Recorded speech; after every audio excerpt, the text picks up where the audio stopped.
I heard a quote. I think it's a beautiful quote. I'll try to share it without breaking up here, but the quote is, "We all die twice. The first time is the physical death, the physical, where our body stops working. The second time that we all die is the last time that anyone mentions your name." Mm. And that's the part that I'm trying to help people not allow happen, that we, constantly engage with the story to tell about our special people.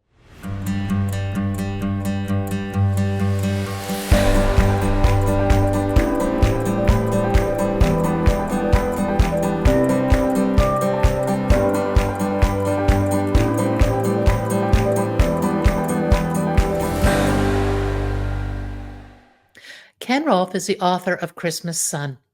The book is a unique project and an homage to his wife, who died of pancreatic cancer. This is a story about turning a very difficult bump in the road into one that helps people navigate their own grief. Please welcome Ken Rolfe to the podcast. Ken, welcome to Bump in the Road. If you would, tell us your story. Well, thanks for having me, Pat. I sincerely appreciate that. Well, that's a broad question. I guess maybe a little bit of background on me. Father of two. My daughter's 31, son's 26. We just had our first grandchild 6 months ago, and that'll play a little bit more into the story. I'm an attorney by trade, kind of recently partially retired, that sort of thing. Still doing some consultant work for the company I used to work for. Um, was married to my wife Sherry for 28 years, and as part of the story is that she was diagnosed with pancreatic cancer in October. It will be coming up on 6 years, and she, engaged in a miraculous fight, but it's a nasty disease, and so she, from the date of diagnosis till the day she passed, was 11 weeks. Hmm. And so my time during that was fully a caregiver for her. And so, our family was all together, and I cared for her. We were in the hospital, in the doctor's office. I've journaled this, but I have not gone back to read the journal. Um, I remember being 16 days in a row that we were either in the hospital or in the doctor's office. So um, that led to last fall. As I mentioned, we have one grandchild, but my daughter and her husband came over and announced that they were having our first grandchild on my birthday in September. And so I was obviously very thrilled for them, for our family. This is going to be a wonderful event and experience for all of us. But then after they left, I kind of quickly realized that my wife was not going to play a part in our grandchild's life, and so that was tough. That was very tough because she would have been a terrific grandmother, and so I thought what I needed to do was to um, create a way for us to be able to tell our grandchild and future grandchildren who she was, and to keep her memory alive. And so I wrote this Christmas Son children's book, which is my effort to do that. So that's a little bit of my background, a little bit of my story. Tell us a little bit about the book. Well, the book is, it's a children's picture book, all color, that sort of thing, but it's based upon the polar bear family, and how, little bear was at home. It was over the holidays, Christmas season, and Grandpa Bear was coming over to visit, and they were so excited, and they did things and whatnot. And Um, and then Little Bear, it was cold, so they go inside and they want to bake some cookies. And Grandpa Bear says, "We could really use your grandmother's help right now." And Little Bear says, "What? Who is Grandma?" You know. Oh, And so then he sits Little Bear down on his lap and starts to tell um, uh, Little Bear who Grandma was, and and then there's a part of the book that is where Grandma had left a letter and a Christmas ornament for Little Bear, and she talks about her being around and to place the Christmas ornament on the Christmas tree in her memory, and you know that's kind of it. Kind of keep the memory. It's really used as a prompt. I envision it, Pat, as like a Christmas box book. Maybe it goes in with your ornaments and whatnot, and then as you're decorating for the holidays, you might pull the book out, read it, place the ornament or a special ornament that maybe you have of your special person, and tell stories. It serves as a prompt to tell stories about who they were and what they were about. did you record any video with your wife? I did not. We did not. I know that's the second time that that's come up in other podcasts that I've done, and we did not do that. She did some writing, which we still treasure.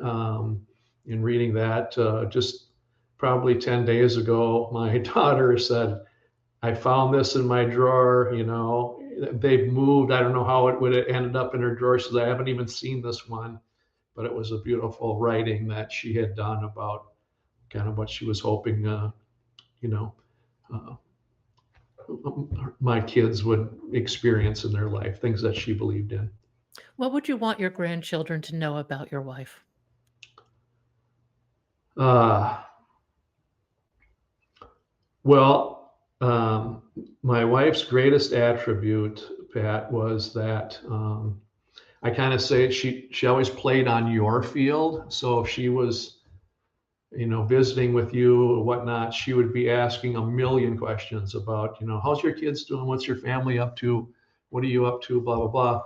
And she had this incredible memory um, to remember everything that you told her. And the next time that she saw you, she would say, "Oh, how's Jimmy doing? I know he's at college and whatnot, or is he coming home soon?" For whatever you had mentioned, she had this beautiful memory, and always made it about you. And I think that in today's world, there's so much of people making it about themselves, that's a beautiful trait to have.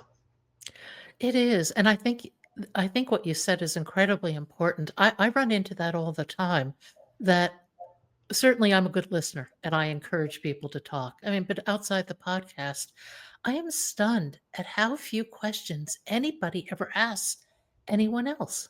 Yes, I would agree with that, and it becomes apparent pretty quickly, when you're engaged in some communication with people, as how who they are, what they're about, or whatever, and we all have those people in our lives, and that's who they are. And I guess I don't. One of the things that I learned in going through Sherry's illness was I've become.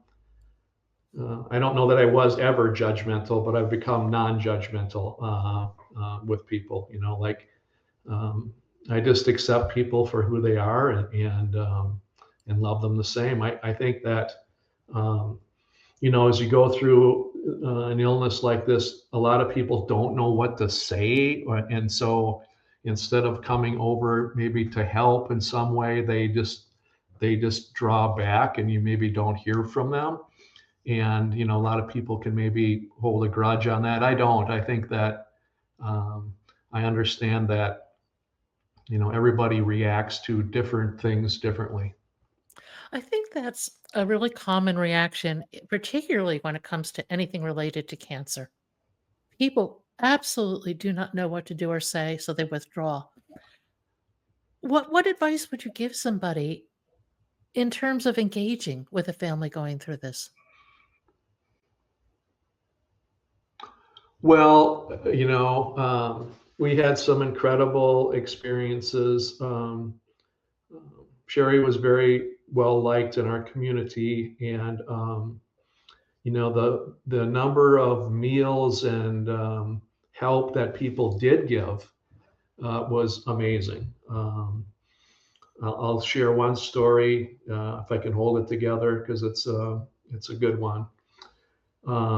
As she kind of got closer to the end, we had a two-story house, and so the bedroom was on the second floor, and my back is lousy, and so we would help her up the steps and whatnot, and eventually, she didn't have enough strength to do that. I have a very dear friend. Every night, Pat, at 8 o'clock without fail, um, he would show up at our front steps, and him and Sherry were good friends as well. And he'd just look at her and say, "You ready?" And she'd say, "Yeah." He'd pick her up, put her on his shoulders, and carry her up the stairs, and help us that way. And I mean, you can't thank people enough for the things that they do for you. I've talked to a number of people who have been through a grief process for one reason or another. And a number of people have said, rather than asking, why did this happen to me? They say, why did this happen for me? What are the positive aspects that have come out of this for you? Um, I don't know if I've ever phrased it that way. As far as how the benefits of this. Um, I tried to. So we were married for 28 years. The way I got through it, was similar in some respect, and that was I tried to focus on all the positives that we had together. We had a terrific marriage, um, raised two wonderful kids, and I was thankful for the time that we were able to share together. So that's probably, that's the way I dealt with my grief. And then as I got into the book, um, some 5 years later, I probably did more healing and grieving during the time of that process than I had before. Once the book was done, we did so again, this is 5.5 years after she passed, we did a celebration of life in her honor. And we also kind of released the book and read the book to everybody who was in attendance. And, like 150 people turned out for that, which I thought was an amazing turnout and really, signified who she was in the community. I think the idea of this book and marrying it to an ornament of some sort can have so much power for so many people. How are you planning on getting this out to folks? Well, it's a daily adventure, Pat, but so far, yesterday was an amazing day. I have um, become familiar with a grief center here. I'm in Minneapolis, a grief center here, and they do grief counseling primarily for children, but for all people. And so I've given them the book. They've loved the book, and they use it. Their counselors use it in their grief counseling with their clientele. So that's kind of part one. Yesterday, I met with an insurance company, um, and their philanthropic arm is all behind it. And we're currently working on what we're going to do. But I think it's going to be a great thing. They're going to get behind the book and try to get it out to people either as client engagement or, like I mentioned to them, had they sent me the book the year after Sherry had passed away, I would have been, I said, you would have been a hero, it would have been a really nice, thing for them to do. And then lastly, there was a kind of a tragic event here in Minneapolis where an intoxicated gentleman drove up onto a outdoor patio this summer and killed two people Oh, wow. with his car. In any event, 2 Thursdays from now, so the 21st, we're doing a book signing. It'll be the Grief Center is kind of a sponsor. We also have another corporate sponsor, and then I'll be doing a book signing. And so the first 100 people who attend the event will get a free book and a free ornament. And so those are 2 or 3 ways that I'm looking to try to get the book out into the mainstream, Is there something special about the ornament that ties it to the book? Well, in the book, the ornament that is left behind by Grandma Bear for Little Bear is the one that you can also, it marries up with the one that you can purchase or whatever. And the significance of it is, and again, the book's name is Christmas Sun. It's not a religious affiliated book. Obviously, it's related to Christmas, but my wife actually passed away on Christmas Day. So that's how that came about. And then she just loved sunsets. And so this ornament is kind of it's a heart, that is surrounded by, it's kind of a heart and a sun vibe, So that is the significance and how it ties in with the book. Have you done a video version of the book? I have not. No. Just a thought that could be kind of fun for people. If you had a video version of the book, then people could after that piece in their own stories. So you'd have a lasting sequence of stories and memories um, for somebody. That's a good suggestion. Yeah. I have not done that though, or gone down that path. So I'll have to look into that. It's interesting with a book. There are many paths you can take, and you have no idea which is the right path. Absolutely. And you go down a lot of rabbit holes, but some of them are great, and some of them you just need to know to stop and change direction. I'm sure you've done the same. Oh, absolutely. And as I say to everybody, this is a marathon, not a sprint. Exactly. Exactly. And you just got to kind of get up every day and, take a bite out of the apple and see if that bears any fruit. And it does eventually. And I think what you're doing is so heartfelt and it touches so many people that it's so important to save these memories of people and try to pass along who they were to future generations. You don't want to lose that. No, I think I heard a quote. I think it's a beautiful quote. I'll try to share it without breaking up here, but the quote is, "We all die twice. The first time is the physical death, the physical, where our body stops working. The second time that we all die is the last time that anyone mentions your name." And that's the part that I'm trying to help people not allow happen, that we constantly engage with story to tell about our special people. Yeah, it's interesting with all the video these days.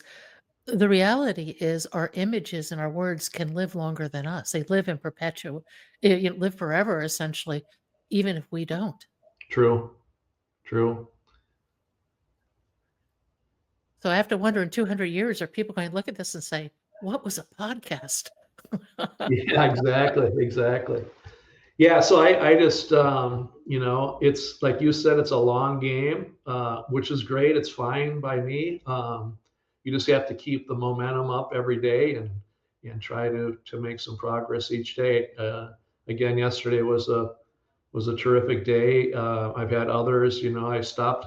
Sherry went to hospice the last few days that she was alive. And I stopped at the hospice house that she was at and dropped off a couple of books. And the owner or the CEO or whatever was not there.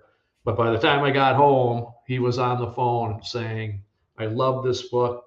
Get us a dozen. We're going to put it in the library here, set it out on the coffee table. And so, kind of the feedback that I'm getting has been really positive, and I just got to keep after it. Where can people find the book? Yeah, so you could go to my website. So I'll spell it it's Ken, Ken, last name Rolf, RO, H as in Henry, L as in Larry, F as in Frank, kenrolfbooks.com. And you can certainly get to it from there. And then, of course, you can buy it on Amazon, Barnes and Noble. Just search Christmas Sun, and it should come right up for you. And what about the ornament? So you would need to go to my website on the ornament. There's a kind of a section about the ornament. You click on that, and it takes you to the the manufacturer of the ornament, and you order right from them. Any words of advice for somebody trying to keep a loved one's memory alive? Well, their spirit is around you all the time, and so just keep your eyes open for their spirit being around you. You may have heard the story about cardinals. Is a certainly one that is in the grief space. If you see a cardinal, whatever, bird. Another one is if you find a dime. Obviously, in today's world, we don't use much currency any longer at all. But quick story is that I moved about a year ago, and in that move, we had cleaned the house so the next people could move in and whatnot. And I mean, it was tidied up, spotless. We vacuumed everywhere, blah blah blah. And as I was leaving in our living room, which had I'm sure been vacuumed 3 times, I was walking out and I looked down, and here's something shiny on the floor, and there was a dime on the floor. And that was an amazing, just knowing that Sherry was there or part of that experience. Any other signs? Yes. So one other one that I won't forget, and that was as I mentioned, we had this celebration of life for her, and right before that, I visited her. She's in a mausoleum, so I visited her at the cemetery, and it was April, May, and I'm in Minnesota. Our spring was horrible. It was rainy and windy and cold every day, including the day I went out there. And so I was, spending time with her and saying that we were going to be having this event and in the book and whatnot. And all of a sudden I just felt this, heat coming down on my shoulders. And it was like the weirdest thing. It was cold out, rainy. And I looked up, and literally the sky had parted in this one little spot, and the sun was just baking down right on my shoulders. And I mean, that was that was a remarkable, memorable, amazing experience.